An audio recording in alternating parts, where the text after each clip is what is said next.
So I think what we'll,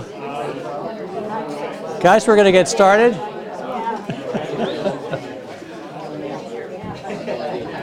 You need a bell. I need a bell.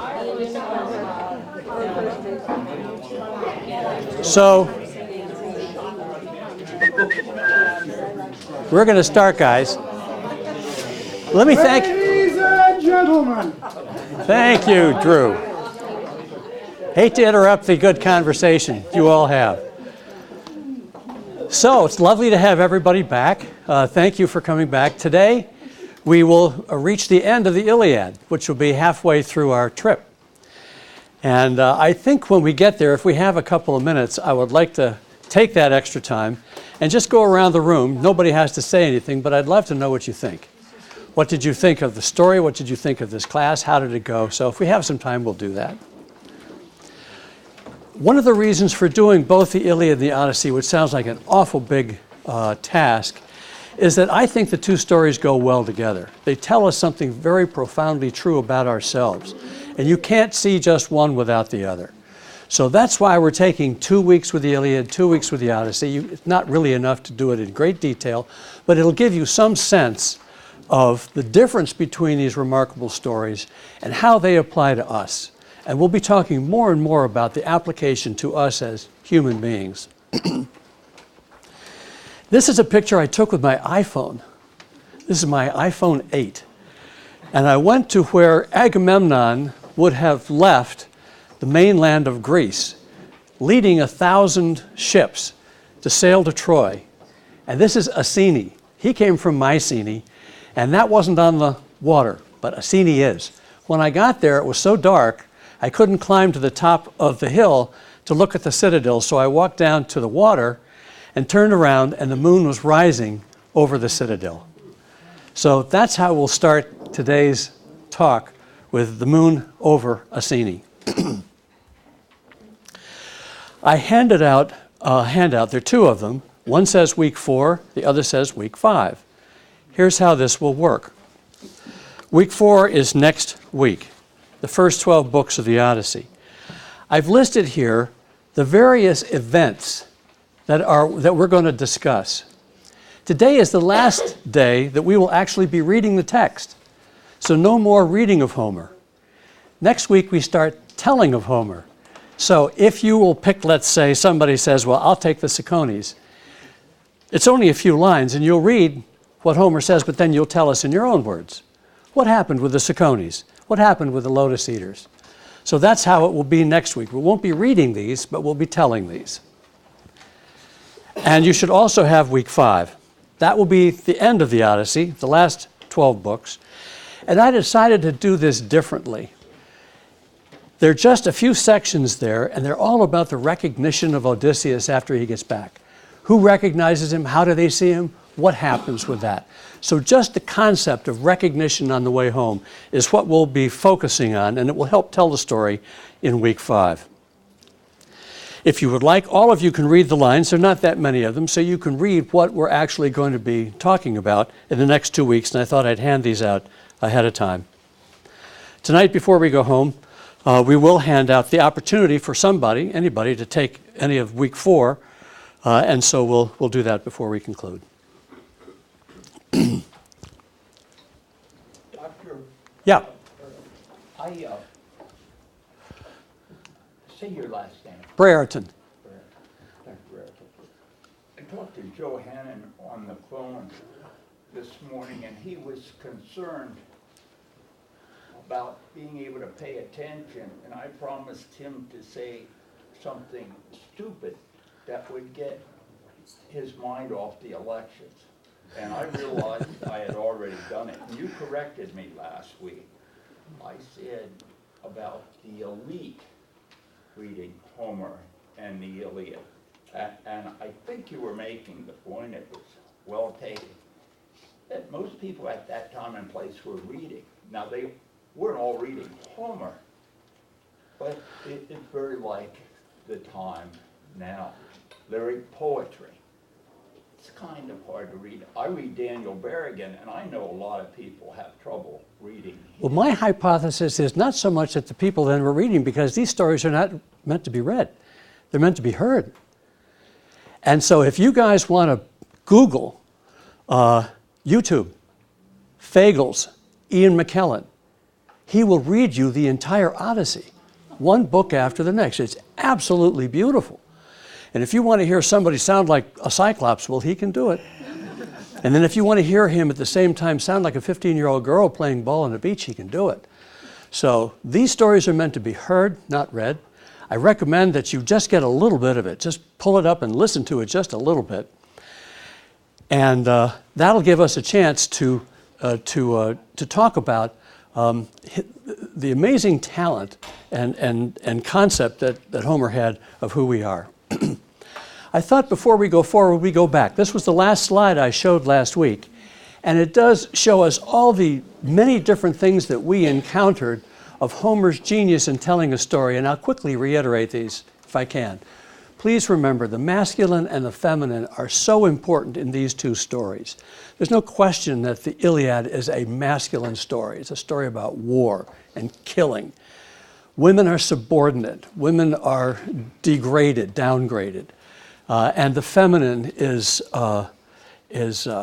trampled. And that's worth remembering. This does not happen in the Odyssey, and it's a part of the if there is any rectifying in this concept of masculine, it will be with the Odyssey and the feminine. So I emphasize masculine and feminine. This is totally appropriate to Homer's time and to ours as well, 3,500 years later. Homer's impartial. He's telling the story from the Greeks' point of view, but he doesn't prefer them. In fact, the greatest figure in the Iliad is Hector. He's the most complete person. And Homer is so sensitive to this great man who's married with a son and defending his country and killed. The storytelling genius, he doesn't start at the beginning, he starts in the middle, in media res. We started with the rage of Achilles. What does that have to do with it? And when we get to the Odyssey next week, we're not going to start with Odysseus on the beach looking for a ride home. We're going to start way back with his son having trouble in Ithaca. And media res is a great place to start a story, especially if the whole audience knows the story. How do you keep them excited? The surprise that he has. He goes this way and then he goes that way. Is changed in past and present tense. When Dr. Whitaker read that whole passage of Menelaus being wounded last week, you start in the past tense and you wind up listening to a conversation in the present tense between Agamemnon and Menelaus. And between the third person and suddenly the first person. And the interruption. Here comes the arrow. It's right towards Menelaus. And then in comes Athena, and she flicks it off him like a mother does a fly off a sleeping baby. There are no two more disparate images you could imagine, and they're right there. And his love of expertise. He loves the way people sail and how you have a sacrifice and what you do, and he describes it in beautiful detail. And his occasional wry humor. In that book 10, where Dolon, everybody's wearing a lion's skin or a leopard skin. Well, in comes Dolan with the weasel hat. You know it's not going to be a good outcome. His literary techniques, personification of dream, the dream that's winged to Agamemnon and puts the false idea in his mind that he can win the war. Boy, Zeus really did him in. And strife, the parable of the prayers that move haltingly, looking out of the corner of their eyes, squinting, can't look you in the eye. His description of that is perfect, and we'd all know that. The omen of the snake fanging the sparrow. The 9 sparrows that die, the 9 years that have struggled on the battlefield of Troy, and then Zeus turns that snake into a stone. And that image tells us ultimately that Troy will fall. That's how it's interpreted to us. The metaphor, weaving. We saw Helen weaving. She's weaving the war in her weaving. We'll see weaving many, many more times. Every woman in the Iliad or the Odyssey, if they get a chance, will weave. Circe, Calypso, and Penelope, all in our next story, will weave. But weaving is a very important fact. Not only do we weave cloth, but we weave stories. Homer is the greatest weaver of them all, in my opinion. And I love the way Homer used stringed instruments, and I brought this up last week, and perhaps you remember it. The 3 stringed instruments are the loom, the lyre, and the bow, for a bow and arrow. All of them stringed instruments. And the lyre can be used to sing the stories of the bow and warfare, and the loom and domesticity. And Homer gives us that choice. And he asks us the question continually, do we really have to kill each other? The idea of the Aristeia, the great battle that an individual fights, there are many of them. Xenia, if those of you who came to hear Dr. Wilson, Emily Wilson's presentation on her translation of the Odyssey, she said the Odyssey is all about Xenia. That means, how do you take somebody into your home? The concept that the supplicant is always given the rights. And Homer says, all the time, he says, you can't tell if it's a god, so you bring them in. You always invite them in. There is a Christian connection with that you all know. Sophrosony, the capacity to think, both sides, create different options. What's better for me, this or that? This is the greatness of Odysseus and why he's the best person in all of these stories. And this is what the Greeks revered, and we saw that many times. Do I do this or do I do that? It's why I think James Joyce said the most complete character in all of literature is Odysseus, because we know exactly what he was thinking at what time. Hector's the most complete. He has a wife, he has a son, he's defending his country. We talked about Odysseus, and in the solemn tragedy of war, the inevitable, is that a question? The inevitable solemn tragedy of war. So that's what happened last week. Let's see what happens this week. Part 3. Remember where we left them last week. The Greeks are all encamped on the beach, protecting their ships, and they have bulwarks set up. The Trojans have come down out of Troy, come across the plain, and Hector had just broken through and was ready to torch the ships. It was going to be over for the Greeks. If the ships get burned, there's no way to get home, and it's over. And that's where we left them last week. So let's see what happens this week. Uh-oh, here comes Zeus. Zeus pushes Hector and the Trojans, and then he abandons them. He says, oh yeah, you can do it. Go on out there and fight. It's the apate Dios, the deception of Zeus. We'll see the boule Dios, the will of Zeus, later on. But Zeus cannot be trusted. Remember the dream he sent Agamemnon? Well, he's doing it again here. Hector exhorts his troops, and we hear a paranesis. That's a concept that we try to present to you, some of the Greek concepts that Homer emphasizes. But Hector gives a beautiful exhortatory speech to his troops and says, let's go. But the passage that we're going to read today comes from Idomeneus, who happens to be from Crete. Now, this is an interesting place for him to come from. And Idomeneus is the only Greek warrior from Crete. And he's a fascinating character. He's the only Greek that comes back home that doesn't have a particular story about him. Like Odysseus comes back home, and Agamemnon comes home, and Menelaus comes home. We all know how about that. We don't know what happened to Idomeneus. And we're not quite sure why, but he came from Crete. Crete is also important in that the Minoan culture that preceded the Mycenaean culture, which we're talking about now, was matriarchal. And there was so much of the Minoan that was absorbed into the Mycenaean, but not the matriarchy. And so what happened in that history and why that occurred has been absolutely fascinating and a subject for another time. So who was going to read Idomeneus' Coward for us? Somebody was going to read it? Don't worry. I will. So this is Idomeneus who's telling us about a coward. Let's take a look at what he says. The skin of the coward changes color all the time. He can't get a grip on himself. He can't sit still. He squats and rocks, shifting his weight from foot to foot, his heart racing, pounding inside the fellow's ribs, his teeth chattering. He dreads some grisly death. But the skin of the brave soldier never blanches. He's all control, tense but no great fear. The moment he joins his comrades packed in ambush, he prays to wade in carnage, cut and thrust at once. Who could deny your nerve there, your fighting hands? Why, even if you were badly wounded in battle. Winged by a shaft or gored by a blade close up, the weapon would never hit you behind, never hit you behind, in neck or back. It would pierce your chest or your guts as you press forward, lusting for all the champion's lovely give and take. On with it. No more standing round like bragging boys. Someone will dress us down, and roughly too. Off you go to my shelter. Choose a sturdy spear.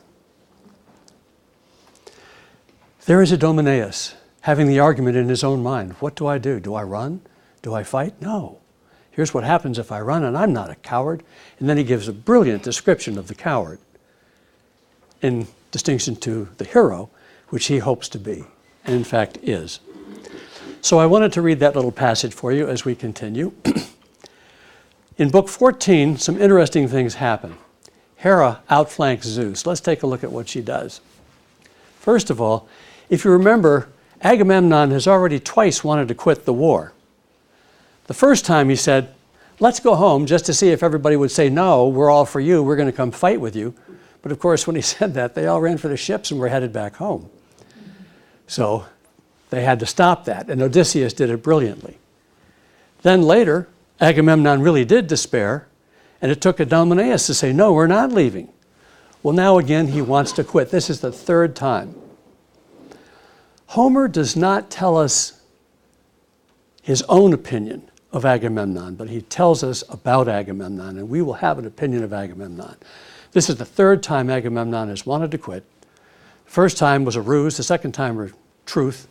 And here, Odysseus, rather than be careful and cautious and circumspect in his response, is direct. And he says, this to Agamemnon, this talk that slips through your teeth, you are the disaster. That's Odysseus has moved from the beginning of this story to where he is confronting Agamemnon. And then this is really important. The men whom Zeus decrees from youth to old age must wind down our brutal wars to the bitter end until we drop and die, down to the last man, lovers and victims of the will to violence. That's what Fagles tells us. So Odysseus is asking the question, is war inevitable? And he seems to think it is. I think Homer does too. And Fagles uses this term, that human beings are lovers and victims of the will to violence. What do we think about that in terms of our own psychology and behavior and contemporary life? Well, moving on to Hera, we've seen the relationship between Hera and Zeus, and it's confrontational, of course. Hera wants to distract Zeus because Zeus wants to protect his son, Sarpedon, from getting killed, and Hera wants him to die. So Hera wants to distract Zeus, and then Homer says, her heart filled with loathing. This is Hera for Zeus. So she asks Aphrodite, she said, Aphrodite, make me the most beautiful Hera I have ever been so I can seduce my husband and take his mind off what he really wants to do. And with Aphrodite's help, Zeus says, here's what Zeus says about her transformation. Zeus says, at one glance, lust came swirling down on me. And he said, even more than when I raped Ixion's wife. And even more than when I raped Danae, or Europa, or Semele, or Demeter, or Alcmena, or Leto. He gives a whole list of the people he's assaulted. He said, she was better than all of them. The will of Zeus.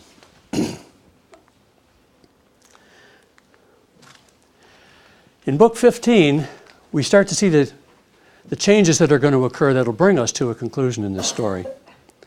Zeus predicts that Achilles will launch Patroclus. Remember, at the beginning of the Iliad, we had the rage of Achilles. Achilles had lost his woman, concubine, trophy, whatever you want to call her, Briseis, because Agamemnon had had to give up Chryseis, who was his prize. And in order to be rewarded, he took Achilles' prize to himself. And Achilles said, well, you're going to do that? I'm not going to fight. In fact, Achilles almost killed him. But Athena stepped in and said, no, you can't kill Agamemnon. So here we have Achilles sitting on the sideline, and yet we know that the war cannot end, that Troy cannot fall, the Greeks cannot win without Achilles fighting. So he's got to come in somehow. And Zeus predicts that this will happen, and it will happen in the following way. Patroclus is the best friend of Achilles. They both come from the same area. They share the same tent. And it's probably not a homosexual relationship, by the way, because they both have relationships with women. And Zeus says, you know, I'll bet you, Achilles, you're going to send Patroclus out there in your place. And that is, in fact, what happens. And also in book 15, we see Hector and Ajax. They're fighting again, but this time, Hector's prevailing. In book 16, Patroclus does fight. Remember we said that people's names mean something? Well, Patroclus is a contraction of patria and kleos, country and fame. And he is Patroclus. That's his role. And in the only time in any of these stories does the muse herself interject a comment here. There are 9 muses. They're all daughters of Zeus, and Calliope is the muse of epic poetry. So we presume that it's Calliope that's inspiring Homer to tell these stories. But here's one passage that we'll read in a little bit. I hope somebody will have that. If they don't, I'll read it. And we'll see how this works. Now, Patroclus is out there fighting. He's going to be fighting with Achilles' armor. Because the idea is, put Achilles' armor around Patroclus, send him out there, the Trojans will think it's Achilles. Of course, it's not. In fact, Patroclus is a ritual substitute for Achilles. And Hector is the one who actually kills Patroclus, but he's the third one to wound him. This is the beginning of the end of Troy, because this will bring Achilles into the fight, and we'll see how that happens.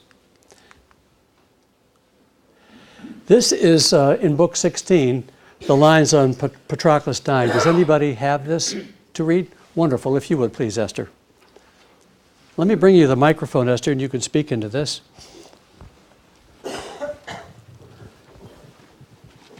Thank you.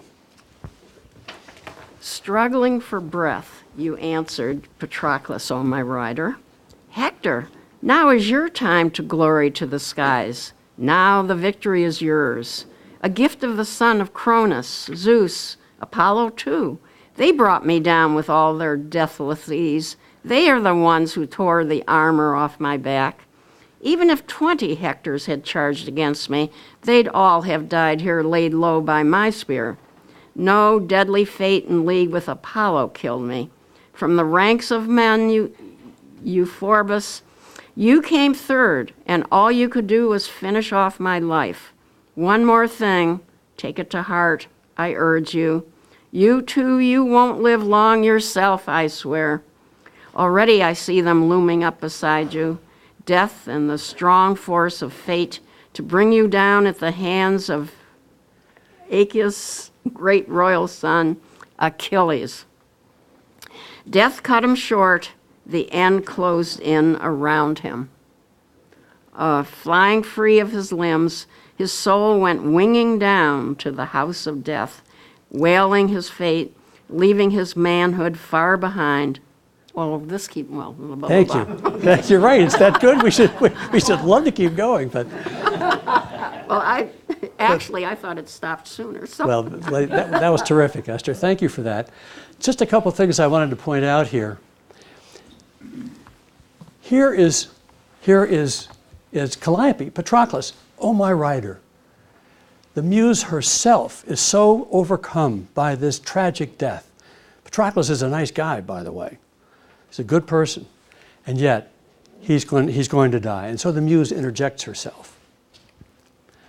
And then Hector comes up. Now's your time to glory to the skies, Hector. You're going to kill me, but you're coming later. And this is what we know is going to happen. He's the third one. So what? 2 other people got there first, and you just finished me off. And then his soul went winging down to the house of death. When somebody dies and Homer wants to conclude the passage, this is the way he does it. Now, we'll see this many more times, and in particular, we're getting to know the house of death, Hades, and we're going to see it in some remarkable ways when we get to the Odyssey.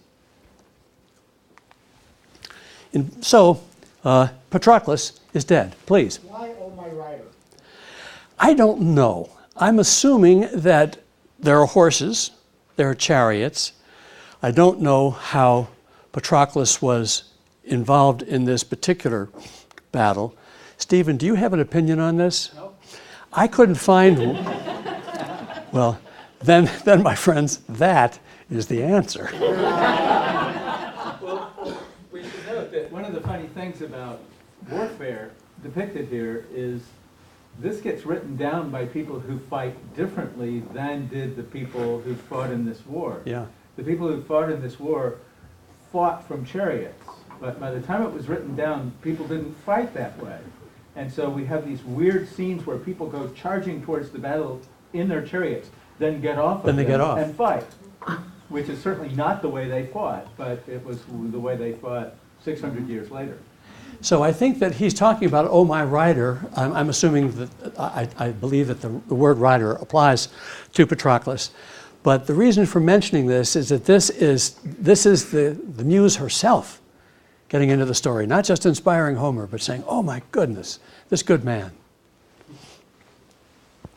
In book 17, we have Menelaus' finest hour. This is his Aristeia, long depiction about how he puts on his armor and what he does.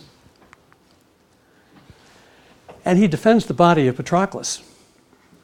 It's very important that a dead soldier, warrior, hero be properly buried.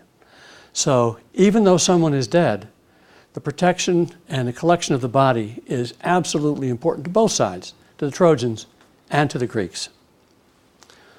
By the way, this thought just occurred to me. How do these people speak with each other? Yeah, Troy and the Greeks, did they all speak the same language?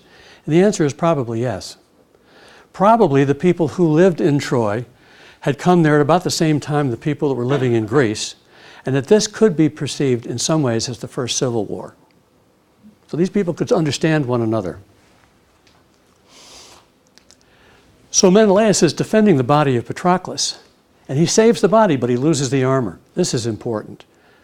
So the armor that Patroclus is wearing, which originally belonged to Achilles, has now been lost, and it's going to go to Hector. And Hector will have Achilles' armor. And it will be Achilles' armor that Hector is wearing when he confronts Achilles later in our story. So Ajax defends Patroclus' body, and Zeus watches.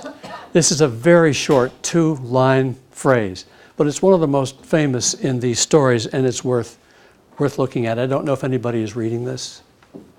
There is nothing alive more agonized than man, of all that breathe and crawl across the earth.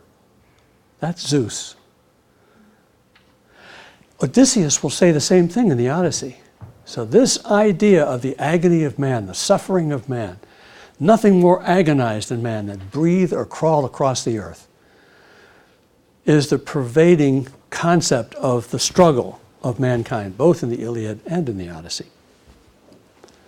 This is Zeus, but others say it later on for us. Well, we're up to book 18, and this is one of the longest passages that we're going to read. It's one of the greatest in literature, in my opinion, and it is particularly beautiful, so let's see how this goes. Achilles laments Patroclus' death, and remember, he's wearing Achilles' armor, and he starts coming back. Achilles starts to come back into the war here, and there's a major change because Achilles now, his rage has now been shifted from Agamemnon for stealing Briseis, and it's now being directed to Hector. And Hector's a Trojan, and Achilles is going to get into the war to avenge the loss of his friend.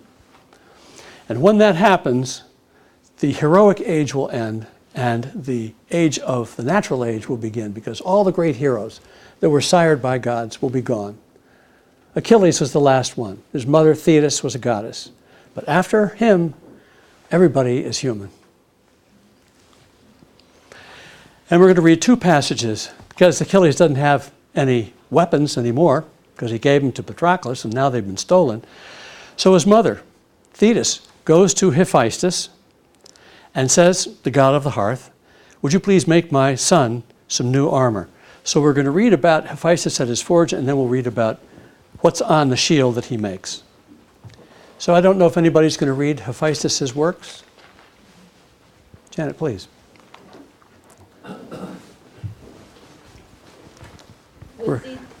With that he left her there and made for his bellows, turning them on the fire, commanding, work to work.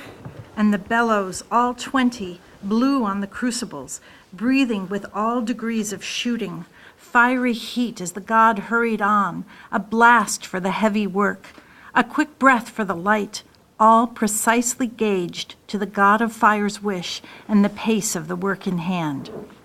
Bronze he flung in the blaze, tough, durable bronze, and tin, and priceless gold and silver. And then, planting the huge anvil upon its block, he gripped his mighty hammer in one hand, the other gripped his tongs. Thank you. Can we just pause there for a second? You get a sense of Homer's appreciation for the great craftsmanship and skill that Hephaestus is about to display. And he has copper, and he has tin. He's making bronze. One of the fascinating things that I discovered on my recent trip is that the tin that was being used in these circumstances, where do you all think the tin came from? It came from whales.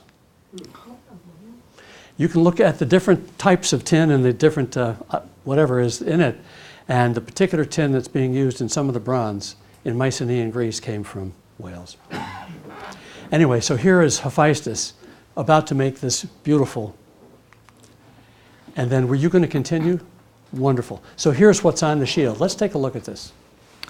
And first Hephaestus makes a great and massive shield, blazoning well-wrought emblems all across its surface, raising a rim around it, glittering, triple ply, with a silver shield strap run from edge to edge, and 5 layers of metal to build the shield itself. And across its vast expanse, with all his craft and cunning, the god creates a world of gorgeous, immortal work. There he made the earth, and there the sky and the sea, and the inexhaustible blazing sun, and the moon rounding full, and there the constellations, all that crown the heavens, the Pleiades and the Hyades, Orion in all his power too, and the great bear that mankind also calls the wagon. She wheels on her axis always fixed, watching the hunter, and she alone is denied a plunge in the ocean's baths. And he forged on the shield 2 noble cities filled with mortal men. With weddings and wedding feasts in one, and under glowing torches, they brought forth the brides from the women's chambers, marching through the streets, while choir on choir the wedding song rose high, and the young men came dancing, whirling round in rings, and among them flutes and harps kept up their stirring call. Women rushed to the doors, and each stood moved with wonder. And the people massed, streaming into the marketplace, where a quarrel had broken out, and 2 men struggled over the blood price for a kinsman just murdered. One declaimed in public, vowing payment in full. The other spurned him. He would not take a thing. So both men pressed for a judge to cut the knot.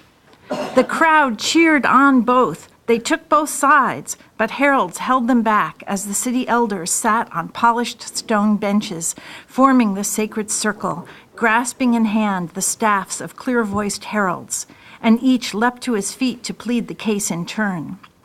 2 bars of solid gold shone on the ground before them, a prize for the king who'd speak the straightest verdict. Can we hold on here for just a second? For all the lawyers in the room, it's not the Magna Carta, it's Homer. This is the first depiction of a legal resolution of a conflict in Western culture. And here he's depicting it on this shield. Thank you. But circling the other city camped a divided army gleaming in battle gear, and two plans split their ranks: to plunder the city or share the riches with its people. Hoards the handsome citadel stored within its depths. But the people were not surrendering, not at all. They armed for a raid, hoping to break the siege, loving wives and innocent children standing guard on the ramparts, flanked by elders bent with age as men marched out to war. Ares and Pallas led them, both burnished gold, gold the attire they donned, and great, magnificent in their armor, gods for all the world, looming up in their brilliance, towering over troops.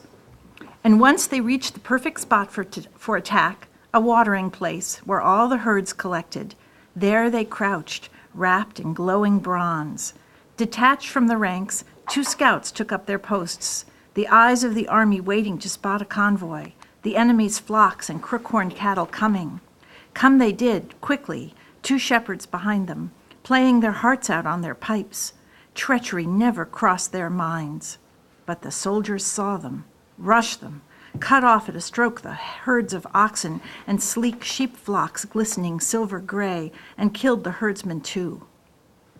Now the besiegers, soon as they heard the uproar, burst from the cattle as they debated, huddled in council, mounted at once behind their racing teams, rode hard to the rescue, arrived at once, and lining up for assault, both armies battled it out along the riverbanks. They raked each other with hurtling bronze-tipped spears, and strife and havoc plunged in the fight, and violent death, now seizing a man alive with fresh wounds, now one unhurt, now hauling a dead man through the slaughter by the heels, the cloak on her back stained red with human blood.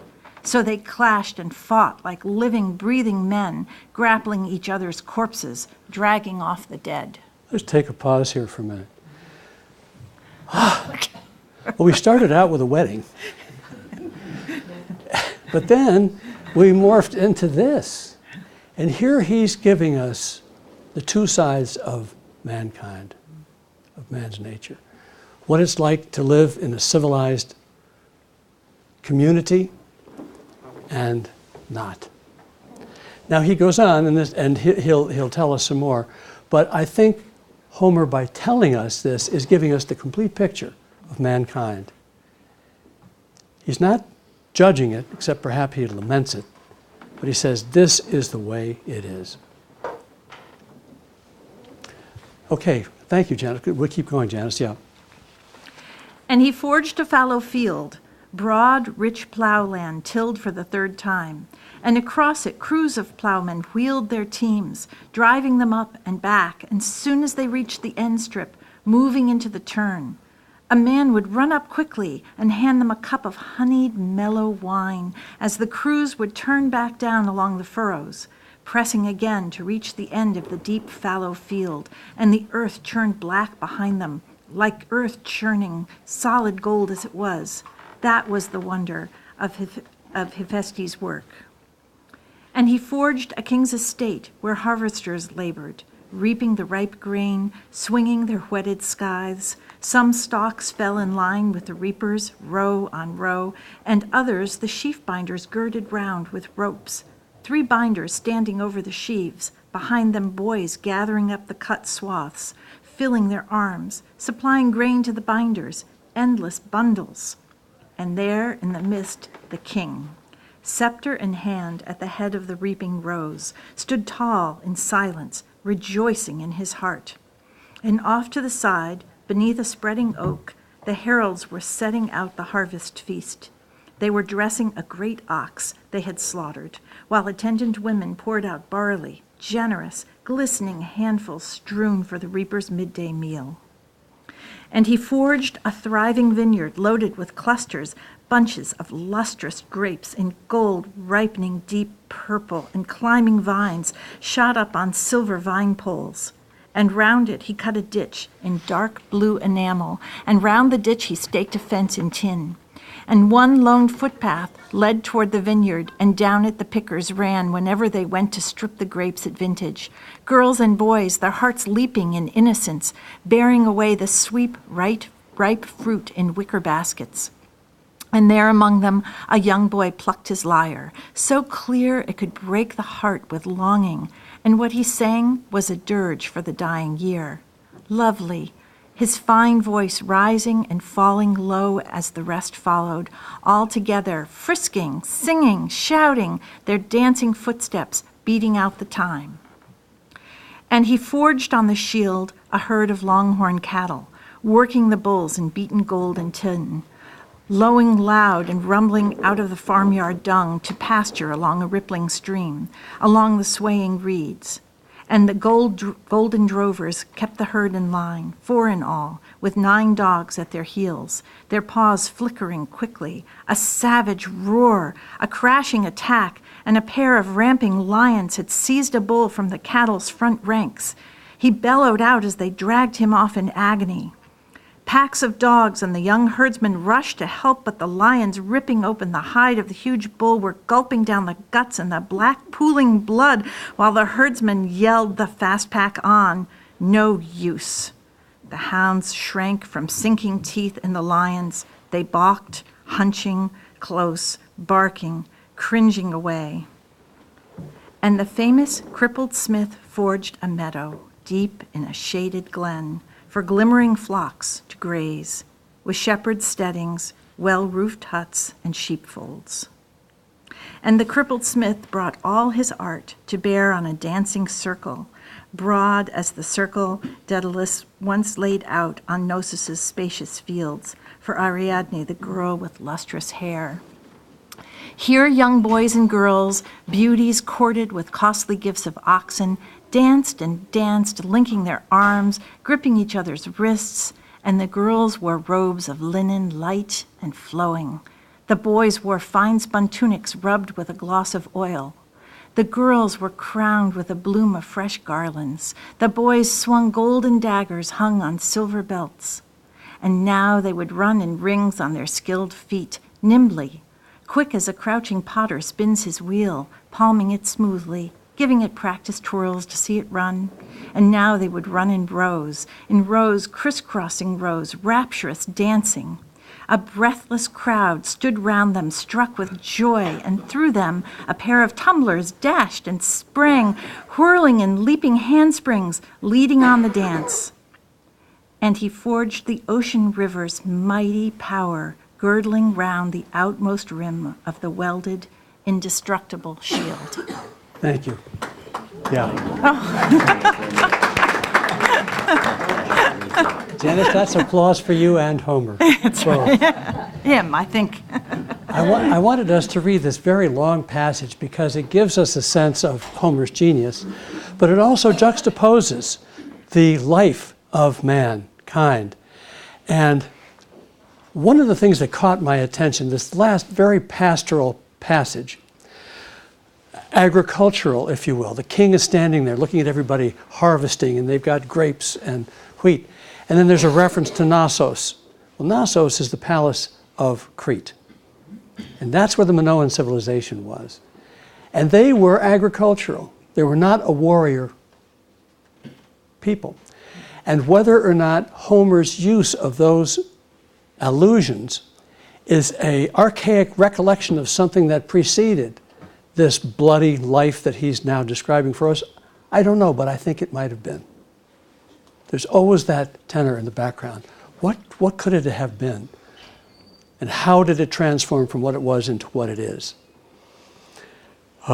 So thank you very much for that reading. And so this is one of the 2 long passages that we'll read tonight. And it's one of the most famous, I think, of all literature. But anyway, Achilles has his new weapons. He's got this shield with this magnificent carving on it. So we're getting ready to fight. Ambrosia and nectar. Patroclus is dead. It's interesting. They put ambrosia and nectar in his nose to keep him from decaying. They put ambrosia and nectar into Achilles' nose to keep him from being hungry so he can go out and fight.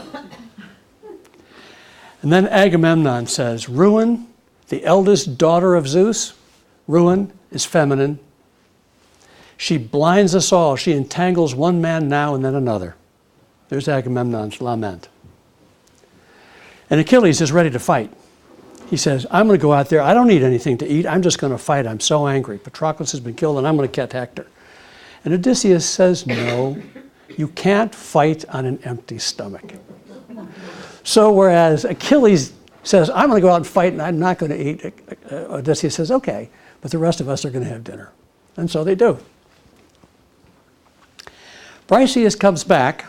She's returned, and she realizes that Patroclus has died. And I thought this was particularly poignant because she had a lovely recollection of him. She liked him.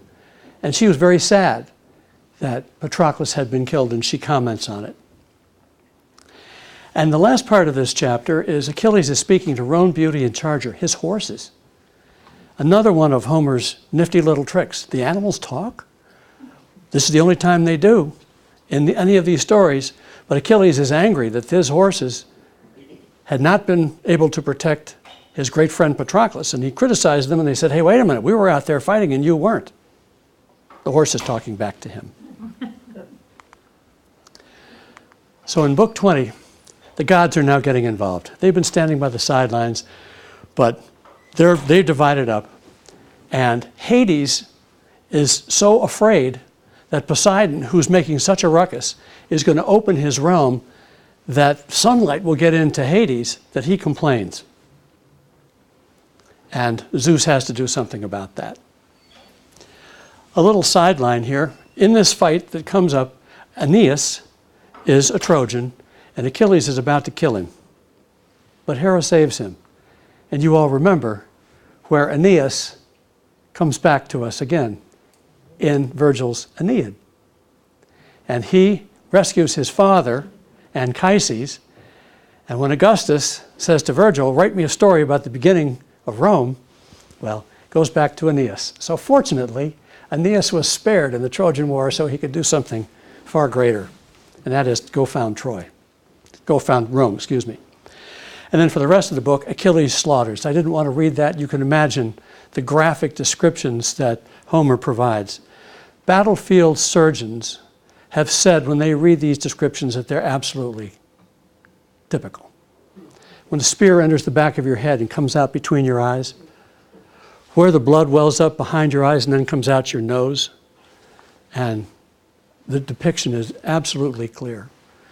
There's one passage where Agamemnon takes his sword, and Homer says, and with his sharp sword, he cleaved his head and limbs and kicked his body like a rolling stone through the ranks.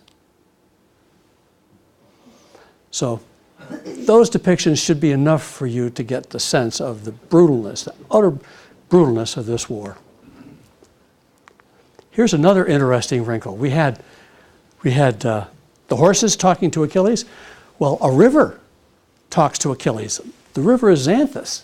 Achilles is killing so many people that the river's filled with bloody bodies and blood. And the river says, I can't do this anymore.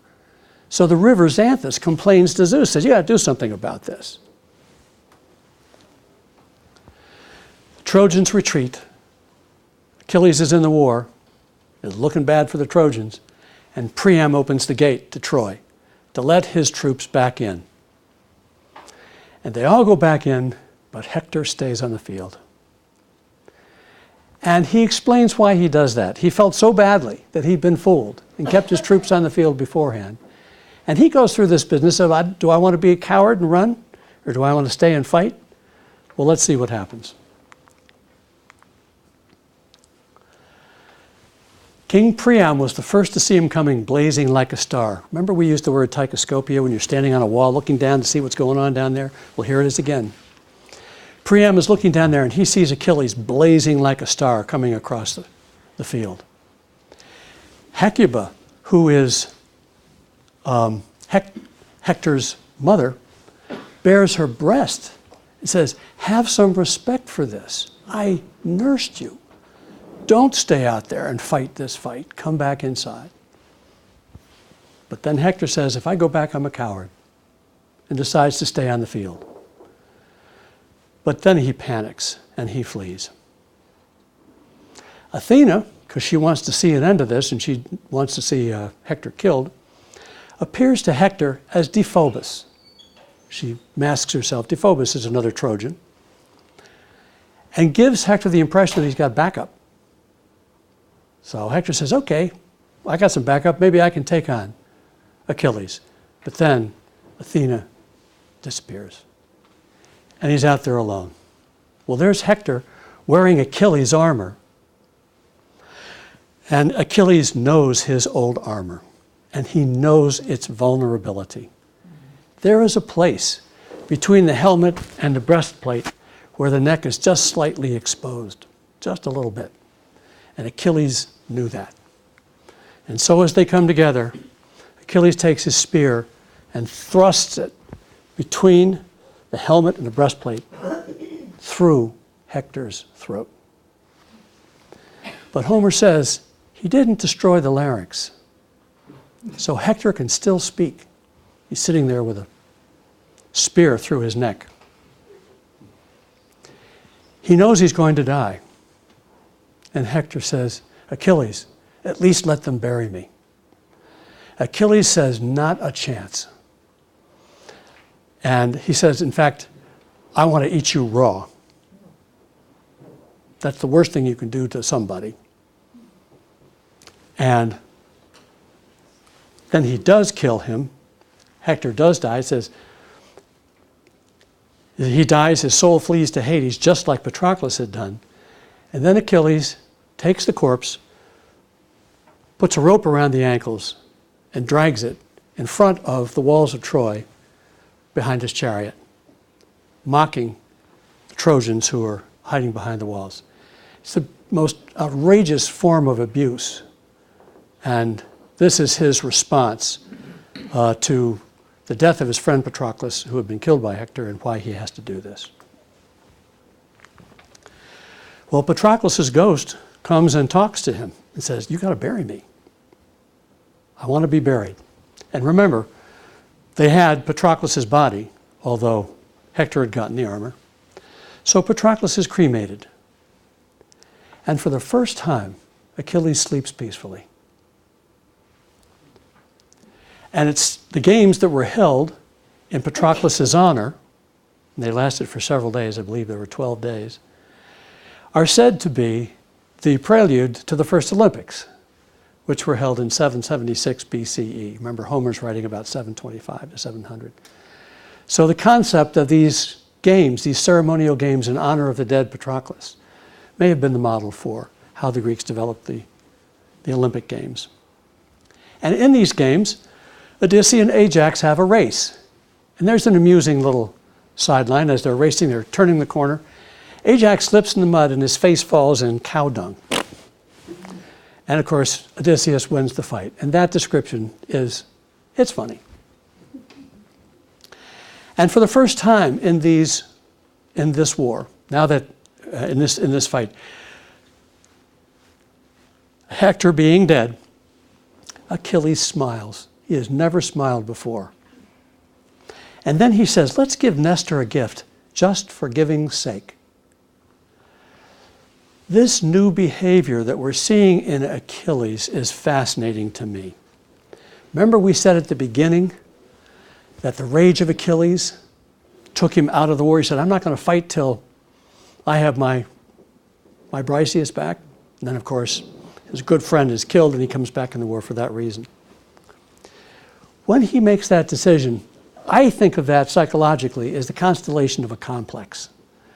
And the best complex that I can think of that you all have seen is road rage. You've seen somebody with road rage. They cannot make a reasonable decision. They cannot have sophrosity. They can't think of one thing and then the other. It takes them over. It's a psychological concept where if you have a constellated complex, it takes you over until it passes. And I think that Achilles was in that constellated complex for almost the entire Iliad. Doesn't come out of it until the end here. And now his humanity, or at least his non-complex humanity, is being restored. And we're to the last book. This is a long passage too, but it's one of the most profound in all of literature. I think I've said that before in a couple of these passages, but this really is great. And so Priam and Achilles have to come together, and what are we going to do with Hector? There's Hector's body being dragged outside the walls of Troy. Well, let's see what happens. Who is going to be reading this? Mary, thank you for this. It's a long passage, but it's profound. If I interrupt you occasionally, let me comment, and we'll give you the mic.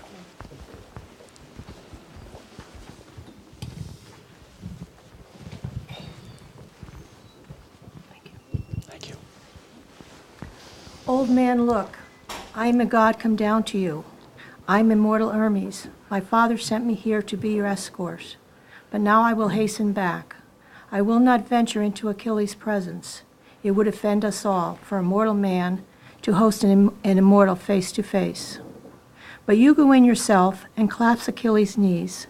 Implore him by his father, his mother with lovely hair, by his own son, so you can stir his heart. So one thing to say here. Here's a very important role that Hermes is playing. He's what we call a god of transitions. When you have to go from here over to there, how are you going to get that done? Well, Hermes has that capacity. And it's for the background of our word hermeneutic, for example. So Hermes comes in here, he's going to help things go in a slightly different direction, but he can't be the one to actually participate in it, so he's helping Priam to get this going. And then, with that urging. With that urging, Hermes went on his way to the steep heights of Olympus. But Priam swung down to the earth from the back car, and leaving Idaeus there to rein in mules and team. The old king went straight to the lodge, where Achilles, dear to Zeus, would always sit. Priam found the warrior there inside. Many captains sitting some way off, but two, were Automedon and the fighter Alcimus, were busy serving him. He had just finished dinner, eating, drinking, and the table still stood near. The majestic king of Troy slipped past the rest, and kneeling down beside Achilles, clasped his knees and kissed his hands, those terrible man-killing hands that had slaughtered Priam's many sons in battle. Awesome as when the grip of madness seizes one who murders a man in his own fatherland and flees abroad to foreign shores, to a wealthy, noble host, and a sense of marvel runs through all who see him. So Achilles marveled, beholding majestic Priam. His men marveled too, trading startled glances, but Priam prayed his heart out to Achilles. Remember your own father, great godlike Achilles, as old as I am, past the threshold of deadly old age. No doubt the countrymen round him plague him now, with no one there to defend him, beat away disaster. No one, but at least he hears you're still alive, and his old heart rejoices, hopes rising day by day, to see his beloved son come sailing home from Troy. But I, dear God, my life so cursed by fate, I fathered hero sons in the wide realm of Troy, and now not a single one is left. I tell you, 50 sons I had when the sons of Achaea came, 19 born to me from a single mother's womb, and the rest by other women in the palace. Many, most of the violent Ares cut the knees from under, but one was left me, to guard my walls, my people. The one you killed the other day, defending his fatherland, my Hector. It is all for him I've come to the ships now, to win him back from you. I bring a priceless ransom. Revere the gods, Achilles. Pity me in my own right. Remember your own father. I deserve more pity. I have endured what no one on earth has ever done before. I put to my lips the hands of the man who killed my son. Wow. I put to my lips the hand of the man who killed my son. Can you imagine everybody sitting in the huge amphitheater hearing Achilles sing that, or hearing Homer sing that? Absolutely amazing. And Priam is brilliant. He says, not just mine, just think of your own father. How about your own self-interest? This is one of the most amazing passages, I think, in all of literature, and it's believable. There's lots of stuff that's not believable, but this is believable. Priam is just so eloquent and so honest. There's a generation difference. But let's see what happens between Priam and Achilles as this conversation continues. Those words stirred within Achilles a deep desire to grieve for his own father. Taking the old man's hand, he gently moved him back. And overpowered by memory, both men gave way to grief. Priam wept freely for man-killing Hector, throbbing, crouching before Achilles' feet, as Achilles wept himself. Now for his father, now for Patroclus once again. And their sobbing rose and fell throughout the house. Then, when brilliant Achilles had had his fill of tears, and the longing for it had left his mind and body, he rose from his seat, raised the old man by the hand, and filled with pity now for his gray beard and gray head, he spoke out winging words, flying straight to the heart. Poor man, how much you've borne, pain to break the spirit. What daring brought you down to the ships all alone, to face the glance of the man who killed your sons, so many fine, brave boys. You have heart of iron. Come, please sit down on this chair here. Let us put our griefs to rest in our own hearts. Rake them up no more, raw as we are with mourning. What good's to be won from tears that chill the spirit? So here you have these two men, different generations, weeping over the impact of this terrible war and understanding the impact on each other. Priam, all of his sons were gone. The last one that died defending his country is gone. And Achilles is thinking about his father, who will weep when he dies, because he knows that when this is over, death will be part of what happens. So I thought that this transformation, this evolution in Achilles is complete. It's brought about by Priam, who comes down from Troy and makes the most heroic, humble request. Give me the body of my son so I can bury him. And then this continues, and were you going to finish this, Mary, this last part? Mary will finish this for us. But Achilles bounded out of doors like a lion, not alone, but flanked by his two aides in arms, veteran Automedon and Asilmus, steady comrades, Achilles' favorites next to the dead Patroclus. They loosened from harness the horses and the mules. They led the herald in, the old king's crier, and sat him down on a bench. From the polished wagon they lifted the priceless ransom brought for Hector's corpse, but they left behind 2 capes and a finely woven shirt to shroud the body well when Priam bore him home. Then Achilles called the serving women out. Bathe and anoint the body. Bear it aside first. Priam must not see his son. He feared that, overwhelmed by the sight of Hector, wild with grief, Priam might let his anger flare, and Achilles might fly into a fresh rage himself, cut the old man down, and break the laws of Zeus. So when the maids had bathed and anointed the body, sleek with olive oil and wrapped round and round in a braided battle shirt and handsome battle cape, then Achilles lifted Hector up in his own arms and laid him down on a bier, and comrades helped him raise the bier and body onto the sturdy wagon. There with a groan he called his dear friend by name. Feel no anger at me, Patroclus, if you learn, even there in the house of death, I let his father have Prince Hector back. He gave me worthy ransom, and you shall have your share from me as always, your fitting lordly share. So he vowed, and brilliant Achilles strode back to his shelter, sat down on the well-carved chair that he had left at the far wall of the room, leaned toward Priam, and firmly spoke the words the king had come to hear. Your son is now set free, old man, as you requested. Hector lies in state. With the first light of day you will see for yourself as you convey him home. Now at last let us turn our thoughts to supper. Thank you, Mary. Very, very well done. Thank you.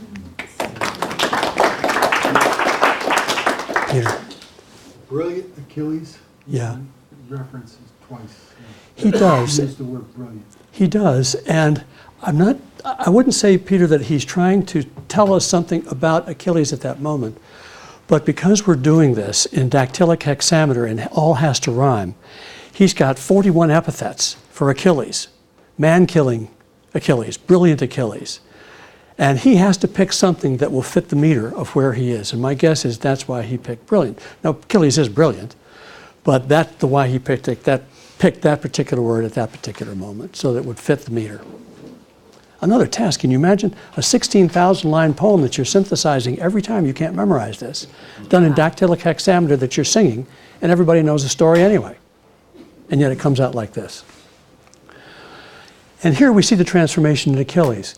He's thinking in his own mind, don't let him see the bloody body of his son, because he might lose it, and if he loses it, then I might lose it, and do something I don't want to do. A reflection that he was not capable of earlier in our story. And the end of this great poem are these simple words. And so they buried Hector, breaker of horses. And that is the end of the Iliad. Now I thought what we would do is just take a look at some of the important things that we've seen. We have another couple of minutes.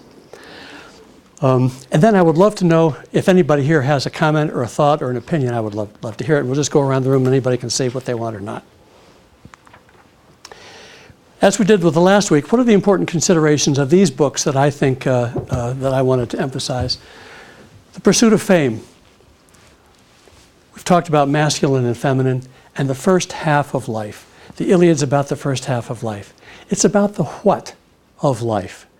The second half of life is about the why. We'll get into that in the Odyssey.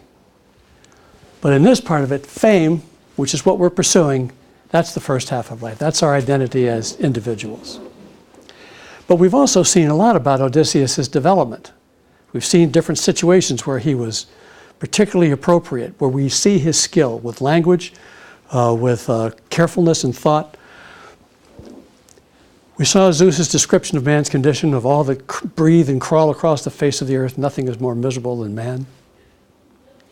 The Shield of Achilles and the encounter between Priam and Achilles are two of the great passages in all of literature, and I'm really glad that we had the time to read those completely.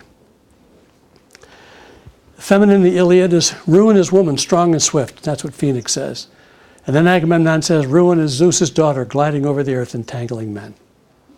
Well, we have to go in a different direction, and we will in the Odyssey. I think that rather than do anything with this, we'll simply stop here because we have about 5 minutes. And what we're going to do next week is start the Odyssey. And I passed out a handout that says week 4 and another one that says week 5. On week 4, which will be next week, and week 5 the following week, those are the passages we'll pay attention to. But as I mentioned, we're not going to read them. We'll not do this as we've done today. We'll tell them. So if somebody has a short story, one of these stories, they can read the story and decide how they want to tell it themselves in a compact way. So before I hand out these opportunities, which I know you're going to want to take, at least I hope you do, let me see this is halfway. We've reached halfway on our trip now. And we're about to leave the plains of Troy and try to get back to Ithaca, and we'll find out how that goes. But I'd love to know any comments or thoughts that we have, and I'll just sweep around the room from left to right. Anybody? I will begin by thanking you so far for what you have done. Gratitude. I've enjoyed it tremendously. It's been a pleasure. Well, you can guess from my point of view, it's actually exactly the same. This has been such a joy for me. I would suggest also that perhaps you could run a trip to Greece.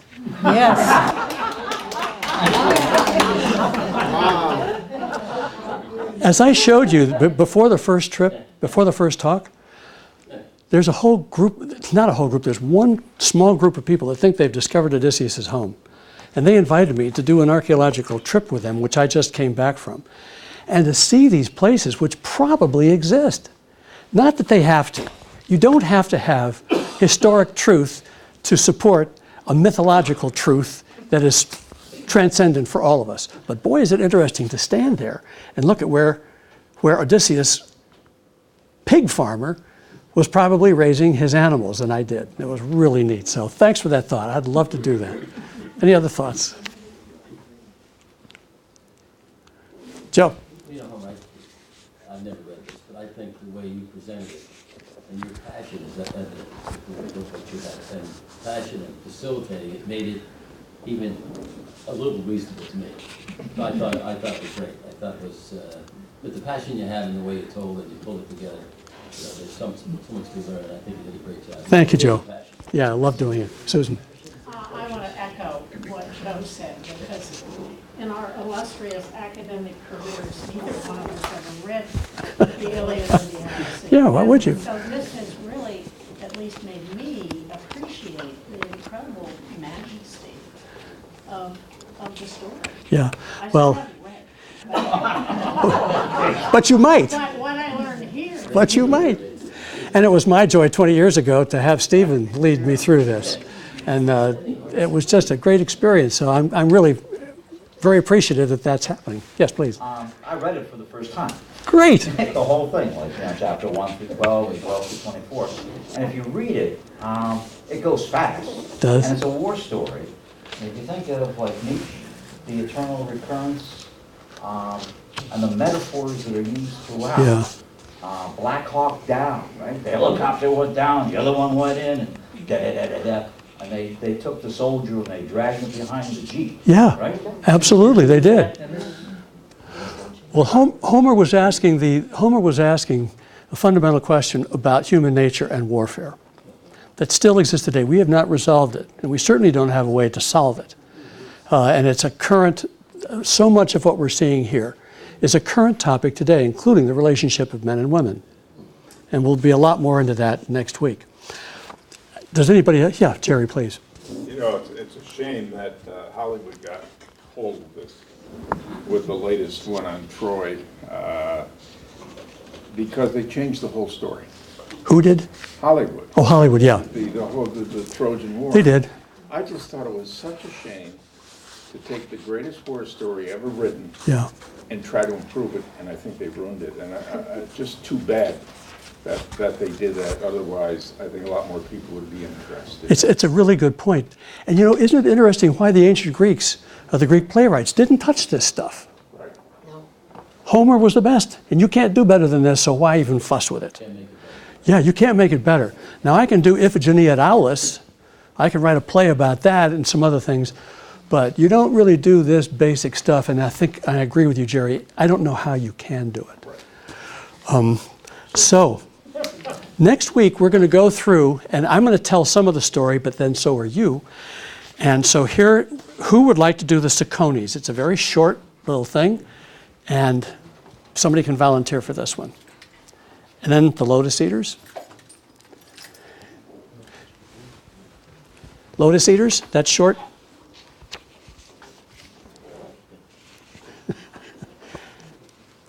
You don't have to. If you don't do it, you're going to hear me do it. Wonderful. Here's a terrific one. Who wants to do the Cyclops? Come on. Oh, yeah, you've been so good. You are the best. There's a lot of neat stuff in that one. Who wants to do Aeolus, the god of the winds? That's not too long. Great, Ty, thank you. The Laestrygonians is the shortest. It's only a few lines, but it's interesting. Laestrygonians?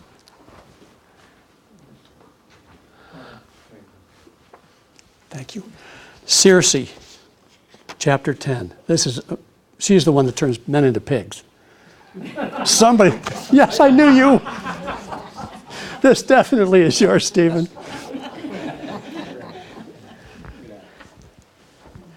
The Kingdom of the Dead, I'm going to keep because it's just so neat. So I'm going to do that. Who wants to do Scylla, the six-headed monster?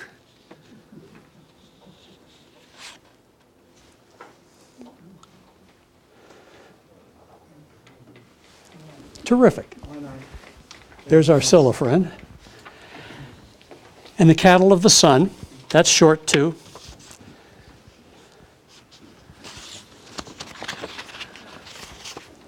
Thank you, Mary. And remember, you don't have to read this. You have to look at it and then tell it. Then there's a short one on the storm and then Charybdis, the whirlpool. Terrific, Jerry. Here's one that's really neat. It's a little bit long. It's when Odysseus arrives on Phaeacia with Ino's help. I saw a hand go up over here. You want to do it? I'm going to do the Charybdis, but I'll do that one. Sure. Thank you. And then the last one is Nausicaa, a 15-year-old girl who meets Odysseus on the beach. And he doesn't have anything on.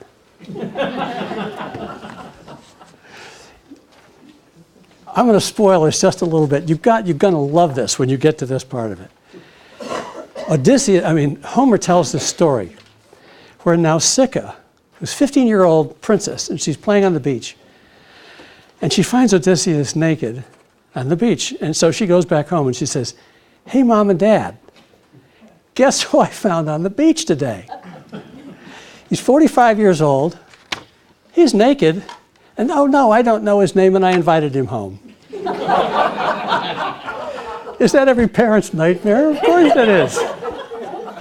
This actually happened, and it's just wonderful how it transpires, and how Odysseus gets out of this mess is brilliant. Who wants to see Odysseus naked on the beach in front of a 15-year-old girl? I'm shameless, please. This is the last one. Great. I knew you would. That goes on. Okay. So thank you all for doing this. And we'll adjourn for tonight. Next week, we'll start with the Odyssey. I'm going to do the Kingdom of the Dead, and we'll emphasize the new stuff that we have coming. One last picture before we go. That's the statue of Odysseus, dredged up from the bottom of the Mediterranean, and was exhibited at the museum in Athens. But they told me that they'd taken the exhibit down because it was being repaired and I couldn't see it. So I said, "But I have to see it." They said, "No, you can't." And I said, "No, I have to see it." And they said, "Are you a professor?" And I thought, yeah. Yeah. This is right out of a Saturday Night Live skit. I said, "Yeah, I'm one of those." They said, "Oh, well, if you're a professor." And they took me back here with guards and allowed me to photograph this. That is Odysseus's face, and you can't see it in the museum, but you see it here. Okay. See you next week. Yeah. Okay. Thank you.